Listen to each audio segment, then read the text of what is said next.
Bachelor of Laws mula sa Up College of Law at nag-aral din sa Harvard Kennedy School kung saan siya ay nagtamo ng master's degree sa Public Administration. Unang hakbang sa politika. Noong 1988, si Kiko Pangilinan ay nahalal bilang pinakabatang konsehal ng Quezon City mula sa ika-4 na distrito. Sa kanyang panunungkulan, itinatag niya ang National Movement of Young Legislators. Bagamat hindi siya nagtagumpay sa congressional elections noong 1992, hindi ito naging hadlang upang ipagpatuloy ang kanyang ambisyon sa politika. Senado. Si Pangilinan ay nahalal bilang senador noong 2001 at muling nahalal noong 2007.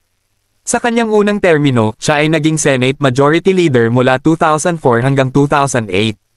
Kilala siya sa mga batas na kanyang isinulong tulad ng Juvenile Justice and Welfare Act at Organic Agriculture Act. Sa panahon ng kanyang ikalawang termino, nakilala siya bilang tagapagtaguyod ng mga reforma para sa sektor ng agrikultura at seguridad sa pagkain. Isa sa mga pangunahing batas